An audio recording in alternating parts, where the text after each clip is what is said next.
ఉంది. ఆ టార్గెట్ వైపు ఎన్ని ఆటంకాలు వచ్చినా సరే దూసుకుపోవడానికి చూస్తుంటారు. జనసేన పార్టీ పెట్టిన దగ్గర నుంచి కూడా ఆయన ఒడిదుడుకులన్నీ అప్ అండ్ డౌన్స్ అన్నీ కూడా మనం చూసాం. అయినా సరే ఎక్కడా కూడా ఆయన తగ్గలేదు, ఆ రకంగానే ముందుకు వెళ్తున్నారు. ఇక అభివృద్ధి వైపు చంద్రబాబు నాయుడు గారు తనదైన వ్యూహాన్ని రచిస్తున్నారు.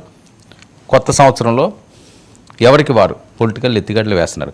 అయితే మళ్ళీ కాపు అనే అంశం ఈ కలకలం మరొకసారి బెజవాడ సాక్షిగా బొగ్గుమంటున్నది. ఇవే ఇష్యూస్పై ఈనాడు ప్రైవేట్ డిబేట్ కొనసాగిద్దాం. మనతో పాటుగా చర్చలో పాల్గొంటున్నారు కాళ్ళపాలెం బుజ్జి గారు, రాతారంగ మిత్రమండలి నాయకులు, బీజేపీ నాయకులు కూడా మనతో పాటుగా లైవ్లోకి అందుబాటులోకి వచ్చారు. రాయపాటి అరుణ గారు, జనసేన అధికార ప్రతినిధి కూడా మనతో పాటుగా లైవ్లో జాయిన్ అయ్యారు. రేగిటి లక్ష్మణరావు గారు, వైసీపీ నాయకులు కూడా మనతో పాటుగా లైవ్లోకి అందుబాటులోకి వచ్చారు. విజయ్ కిరణ్ గారు, టీడీపీ తెలుగు యువత నాయకులు కూడా మనతో పాటుగా లైవ్లో జాయిన్ అయ్యారు. బుజ్జి, కాళ్ళపాలెం బుజ్జి గారు, నమస్తే అండి. ఏంటి పోతున మహేష్ గారి టార్గెట్ అంతా వంగవీటి మీద పడింది? ఎందుకంటే రాధారంగ మిత్రమండలి సంస్థాపకులు మీరు, ఎన్నో విగ్రహాలు రంగా గారివి మీరు పెట్టడం జరిగింది. రాష్ట్ర వ్యాప్తంగా 36వ వర్ధంతి సాక్షిగా పోతున మహేష్ చేసిన వ్యాఖ్యలు. ముందుగా ఈ డిబేట్ లో పాల్గొన్న అరుణ గారికి, అలాగే టీడీపీ నుంచి పాల్గొన్న సోదరుడికి, అలాగే పోతున మహేష్ అనుచరుడికి, లక్ష్మణ్, అలాగే 99 ప్రేక్షకులు అందరికీ నా గుడ్ ఈవినింగ్. ముందుగా ఆ లోఫర్ గురించి మనం అసలు మీ డిబేట్ లో అడుగుతారని నేను ఎక్స్పెక్ట్ చేయలే, కానీ ప్రజలకి ఆ లోఫర్ గురించి అలాంటి మాట్లాడొద్దులేండి. కాదండి. ఎందుకంటే ఇతను పోతున్న మహేష్ అనే సన్నాసి, నేను ఒక విషయం చెప్తానండి. వరుణ్ గారు, మాకు ఎంత బాధేస్తుందంటే వంగవీటి రాధా గారు పలు మార్లు డిబేట్ లో కానీ, ప్రెస్ నోట్ లో కానీ, ప్రెస్ మీడియాలో కానీ 100 సార్లు చెప్పడం జరిగింది. ఆయన, నేను వంగవీటి మోహన్ రంగా గారి తనయుడిని, ఆయన రక్తం పంచుకొని పుట్టిన వ్యక్తిని, నాకు కులాలతో సంబంధం లేదు, నాతో అన్ని కులాలలో నడుస్తారని 100 సార్లు చెప్పిన వ్యక్తి ఆయన. ఆయన సంకనాకి మొన్నటి వరకు, ఆయన గేట్ల కాడ కాపలా కాసి ఆయన వచ్చే వరకు, ఈ పోతుని మహేష్ అనే వ్యక్తి ఆయన వచ్చే వరకు గేట్ల కాడ కాపలాలు కాసి రంగా తనయుడు రాధా గారితో పాటు ప్రయాణం చేసి ఈ రోజున నోటు వచ్చినట్టు వాగుతున్నాడంటే, జనసేనలో ఉంటే ఎవరికి తెలియదు కాబట్టి పాపం జనసేనలో పోటుగానేమో అనుకుని అందరూ పిచ్చి వాగుతున్నాడు కాబట్టి ఇతను మీడియా హైలైట్ చేయబట్టి ఇవాళ ఎవరు పట్టించుకుంటున్నారు వైసీపీలో. కాబట్టి ఇలాంటి నాయకులు ఎవరైనా హైలైట్ చేస్తే వీడికి రామ్ గోపాల్ వర్మకి పెద్ద తేడా లేదు. వీడి బతుకంతా నాకు తెలుసు. నేను ఇలా అంటాను. ఈ కేబిఎన్ కాలేజీలో పనిచేసి 5,000 జీతానికి ఇతను ఎందుకు తీసేశారు కేబిఎన్ కాలేజీలో, ఇతను చరిత్రతో, ఇతను బాబుతో నాకు తెలుసు. అదే కాకుండా గత ప్రభుత్వంలో జనసేన పార్టీని అడ్డుపెట్టుకుని, పవన్ కళ్యాణ్ గారిని అడ్డుపెట్టుకుని అక్కడ దుర్గమ్మ గుడిలో చేసిన కాంట్రాక్టుల మీద ప్రెస్ నోట్లు పెట్టి, ప్రెస్ మీట్లు పెట్టి ఆ దగ్గర డబ్బులు తీసుకున్నమాట వాస్తవం కాదా?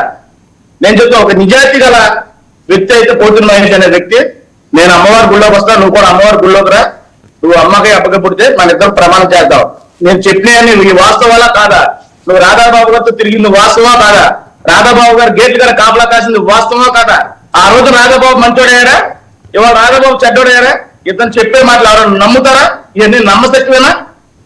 ఒకటే వరుణ్ గారు, రాధాబాబు గారు పదవుల కోసం పాపులాడుతున్నారు అనే భాష, ఆ పదాన్ని వెనక్కి తీసుకోకపోతే పోతున్న మహేష్ అనే వ్యక్తి తీవ్ర పరిణామాలు ఎదుర్కోవాల్సి వస్తుంది. ఎందుకంటే పబ్లిక్ మీటింగ్ లోనే చంద్రబాబు నాయుడు గారు, పవన్ కళ్యాణ్ గారు కూడా చెప్పడం జరిగింది, రాధాబాబు గారు ఏమీ ఆశించడం, రాధాబాబు ఏ పదవి అడగట్లేదని.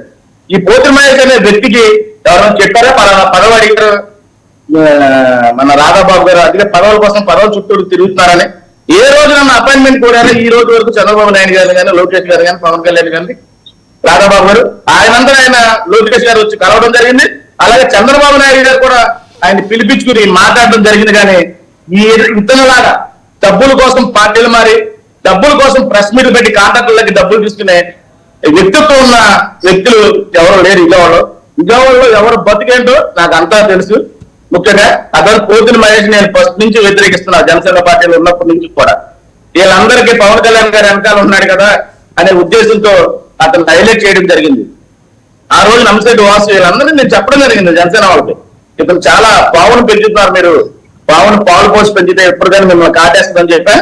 100% అతను అలాగే చేశాడు. ఎలక్షన్ టైంలో ఇతనికి పదవి మీద ఆశ లేదండి, పవన్ కళ్యాణ్ గారి మీద ఆశ ఉంది, పవన్ కళ్యాణ్ అంటే అభిమానం ఉంది. పార్టీ ఎందుకు మారాడు ఇతను పార్టీ ఎందుకు మారాడు? డబ్బుల కోసం పార్టీ మారాడు, ఎమ్మెల్సీ ఇస్తానన్న పార్టీ మారాడు. అది వాస్తవం కదా? ఇవన్నీ వాస్తవాలు. అలాగే రంగా గారి అబ్బాయిని ఒక కాపు కులం గురించి నువ్వు ఎందుకు మాట్లాడారు అప్పి ఇతనికి ఎవరిచ్చారు? ఇతను ఎవరు అసలు?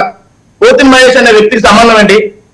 రాజా నా కులంతో సంబంధం లేదు, నాకు అన్ని కులాల వాళ్ళు ఉంటారని ఇవాళ ఎక్కువ మంది ఆయనతో తిరిగే వ్యక్తుల్లో 2-3 పేర్లు చెప్తానండి. ఉదాహరణకి వరుణ్ గారు ఎప్పుడు 24 గంటలు వాళ్ళ పనులు మానుకుని కూడా కార్యక్రమాలు ఉన్న రోజున రాధా గారితో పాటు ఉండే చంటి గారు అని ఒక ఆయన ఉంటారు, బ్రాహ్మణ సామాజికం.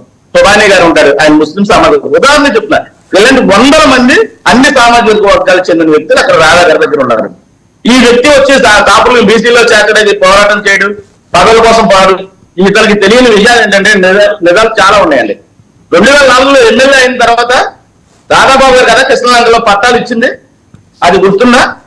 రాజశేఖర రెడ్డి గారు ఆ గొడవ నువ్వు చేయొద్దు, ఆ ఇళ్ల పట్టాల గురించి నువ్వు మానే అని సీఎం రేంజ్ లో ఉండి అతన్ని రాజశేఖర రెడ్డి గారిని పిలిపించుకున్న రాధాబాబు గారిని అడిగి 253 కోట్లు ఆ రోజు ఇలువ చేసే సైట్ మీకు ఇస్తున్నాను, ఈ స్థలం గురించి మానేమంటే 250 కోట్లు కూడా ఎంట్రుక ముక్కుతో సమానంగా చూసిన వ్యక్తి వంగవీటి రాధాబాబు గారు. అది నీకు తెలుసా?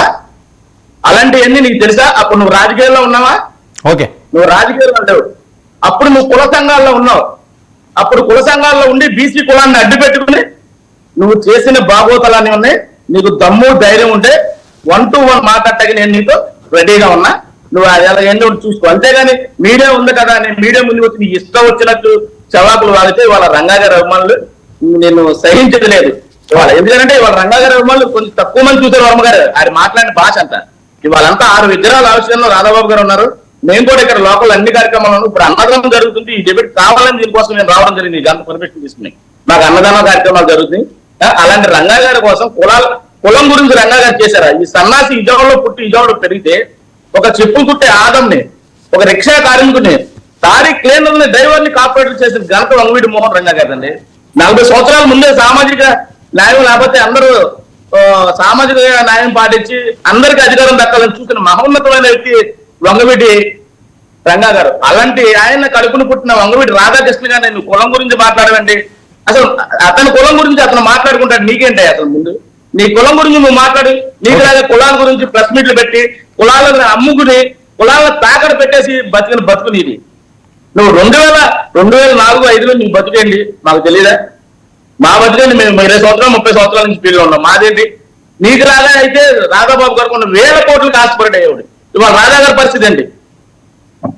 సరే ఎన్ని అర్థం చేసుకుని మనం టీవీల్లో కనపడదాకి, లేకపోతే మన ఫేమస్ అవుతే కావాలంటే గుడ్లోపు తీసుకుని శ్రీరెడ్డి లాగా గుడ్లోపు తీసుకుని జరగమనండి అని చూస్తారు. అంతేగాని ఇష్టం వచ్చినట్టు ప్రజా నాయకుల మీద ఇష్టం వచ్చిన భాష మాట్లాడితే సహించేది లేదు. ఓకే, ముందు వార్నింగ్ ఇవ్వడం జరిగింది సార్. ఓకే, అతనికి ఏదైనా ఒప్పుకుంటే నేను 99 డెబిట్ ద్వారా నేను చెప్తాను, ఫేస్ టు ఫేస్ మాట్లాడతాం, రమ్మనంటే నేను ఎక్కడ రావడం కానీ సిద్ధమైన, విజయవాడ రావడం కానీ నేను చెప్పినట్లు ఒక్కటి కూడా అబద్ధమైంది. ఓకే, ఓకే, ఒక్కటి కూడా. ఓకే, అరుణ గారు, వంగవీటి రంగా గారి వర్ధంతి సందర్భంగా మీ పాత పోతిన మహేష్ గారు చేసిన వ్యాఖ్యలు మళ్ళీ కులాన్ని తీసుకురావడం అంటే ఎప్పుడు ఏది వచ్చినా సరే వంగవీటి అనే ఆ పేరుని తీసుకురావాలా, తీసుకొస్తేనే జీవితాలు నడుస్తాయా, రాజకీయాలు నడుస్తాయా?